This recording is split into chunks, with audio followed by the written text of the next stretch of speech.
cheers to like the existence of wine. Like, ugh, I love wine so much. But what's up, y'all? It's your girl Kevy. As you can tell by the title of this video, I'm going to be doing a Q&A. So basically, I asked my Instagram followers on my business and my personal account to ask me questions, and I told them that I would do a YouTube video as a Q&A. Hey, here we go.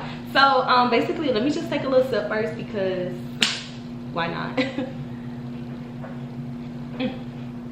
Only classy girls hold a wine like glass from the bottom. And like, if you drunk, girl, if you like whatever, just hold it like this.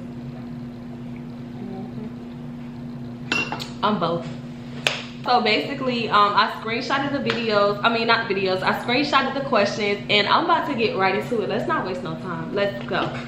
Let's go. Let's go. Let's go. All right. So the first question is, where you been at? Sis, first of all, don't yell at me like that.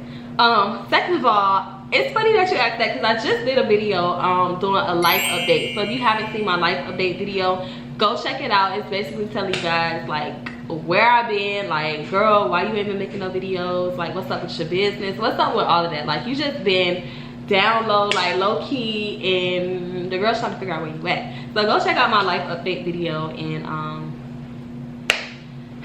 check it out. You'll see. All right, so the next question is, what is your relationship status?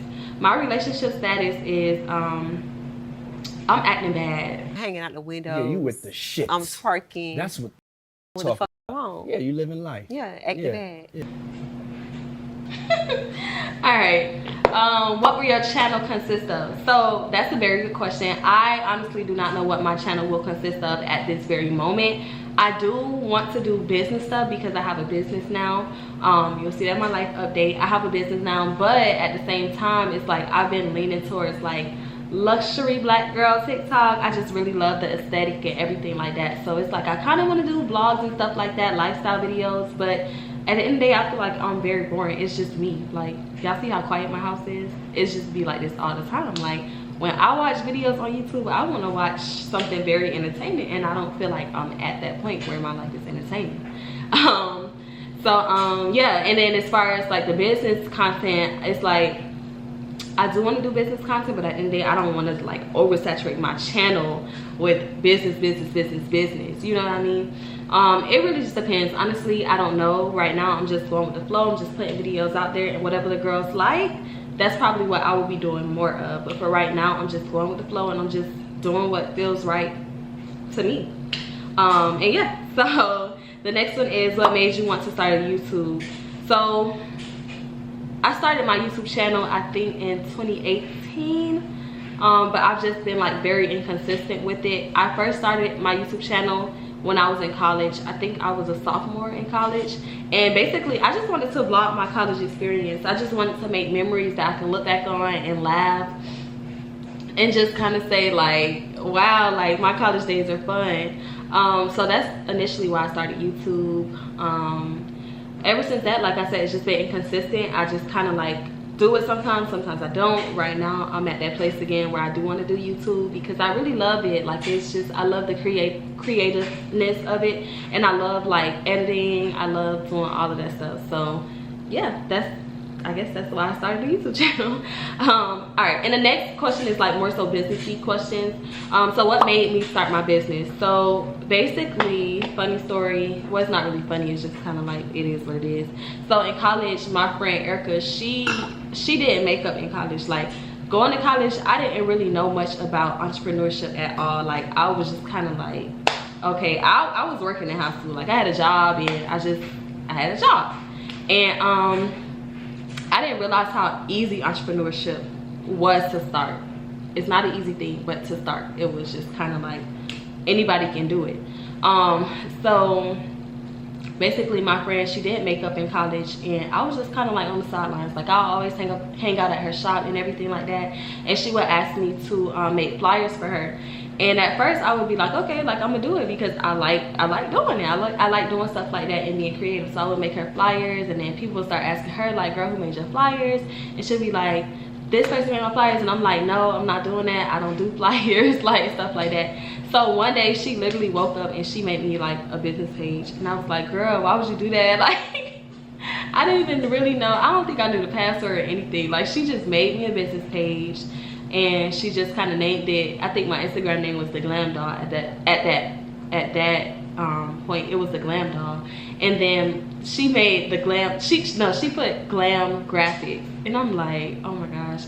So ever since then, I was like, okay, let me stop, you know, saying like, oh no, I don't feel like it, because I always tell her like, girl, it's not, you don't feel like it, let's get up, let's get it done. So yeah, I pretty much just was like, okay, I'll try it. And then I started getting people that wanted flyers and logos and stuff like that. So that's just kind of what I was doing in college. As far as this business that I have now, I stopped doing the graphic business because it just became like too much. I had a job. I had done graduated college at this point. So I had a good job, and I was just kind of like, this, I'm a Libra, so it's like, if I don't have balance, it's just kind of like, my world is chaotic. So I was like, okay, people are getting on my nerves with this graphic stuff. Like, I'm tired of like making all these revisions, and I just don't have the time for it. And people with nasty attitudes, people not listening to what you're telling them, I'm just like, bro, I'm over it. So at that point, I decided I have like a lot of income coming in from my job, so it's like I really don't need to be doing graphics anymore, because that was just a side hustle. So I stopped doing that, and then I was just like, okay, I missed the little side money coming in. So I decided that I wanted to start a business again, but I just did not want to do graphics because it was just kind of like a big headache for me. So that's when it was like it's like a long story as far as how I started this business. But one day, I think over the summer, June 2019, I was meditating, and then the idea just kind of came to me. And yeah, the rest is history. So I started my business in February of 2021. So it's been a year already. And yeah, it's still like a learning and growing process. And yeah, that's pretty much it. It's just kind of weird. All right, next question. My phone powered off now. All right, so what made you realize you wanted to make body care items? So I realized I wanted to make body care items when I basically got the name for my business. I love like embracing my melanin. So like, as y'all can see, I'm very much like chocolate. And when I put on like lotion, body oil, anything like that, like I always glow. And around that time, that's when like those body shimmers and stuff like that was in. So I was like, okay, yeah, I can definitely do this. Like, I could definitely rock the glow. Like, I could definitely do that. So that's kind of what made me want to do body care items. And honestly, I was just going on YouTube, and I was looking at different videos, and I started to do more research, and I was like, yeah, this is definitely something I feel like aligns with me, because I feel like it's clothes and stuff like that. I didn't feel like I was really up there with fashion yet, so I was just kind of like, nah, I didn't really feel a connection. But when it came to like the body care and stuff like that, I'm into all of that stuff anyway, so I was just like, might as well, and I did. So next question is, how does it feel to be an entrepreneur? Honestly, it's not easy. It is definitely not easy, but I feel like you learn and you grow so much, and I feel like it's preparing you to really get to the next level, and it's preparing you to really have all of those skills that you need to be successful. Because when I first started entrepreneurship, like I said, people used to get on my nerves, and I had a choice. Like, I don't want to deal with it, so I'm not going to. But now it's kind of like, okay, how can I help you? Because at the end of the day, you don't need me. You have a million other people that you can go and shop with, but you chose to come to me. So how can I help make your experience greater? Not only that, it helps me with like discipline, like budgeting, stuff like that. Like everything that you need to know, like real life skills. I feel like you learn that as an entrepreneur, because you don't really have a boss over your head telling you like, do this, do that. So I think it's just kind of like a lot of like self-development when it comes to being an entrepreneur. Let's see what else. The next question is content advice. Okay, so this is kind of a good one. So content advice, I mean, honestly, y'all, I used to kill it with the content, I'm not gonna lie, but then I took a little hiatus, and y'all know how that goes when you get burnt out. I would say to schedule your content, well, not schedule it, I would say to plan it by week. So I wouldn't do like monthly content, because it's just kind of like too overwhelming. So I would just stay focused by week, and if you want to be an overachiever, go by 2 weeks. Like, I know when I was doing content, basically like I still work full time, so if I could fit in those like an extra week of content, I would, because if I went out that weekend or if I wasn't home to do the content, I could still kind of like, you know, make up for it as far as like planning it. So I would basically say plan it out by week. So what I used to do is I used to plan out 3 posts a day, every single day, Monday through Friday. I won't say I won't recommend it, but go at a pace that works for you. And I wish I would have done that because, as I said, I got burnt out.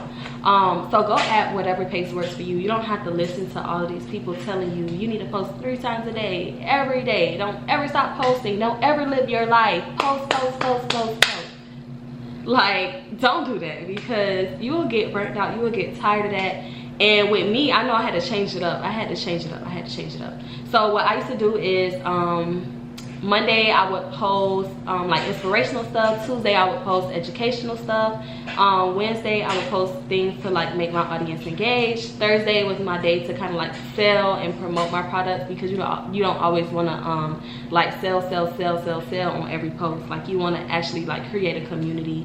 And then Fridays that would just be kind of like engagement / inspirational again, just like fun stuff. So that's my content advice. Just plan it out. And then go at your own pace, but still stay consistent because consistency is key. It really is. What has been my biggest challenge so far? My biggest challenge so far is trying to stay motivated after being burnt out. So like I said, the burnout stage, that was like a huge stage for me because it really like kind of took a toll on me. I just finished this book. It's called The Compound Effect, right? And it's basically saying like create a routine, create habits, and like if you stop doing those habits for 2 weeks, it's like you kind of like go back to ground zero.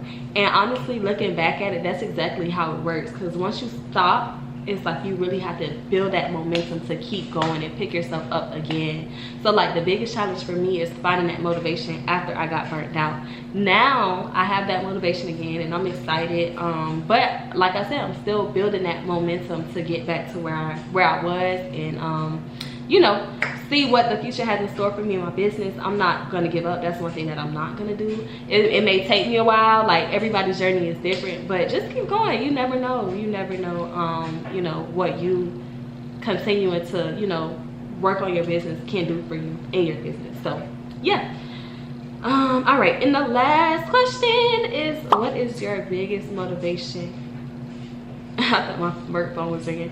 What is your biggest motivation? So my biggest motivation is, and it sounds so cliche, but my biggest motivation is my family.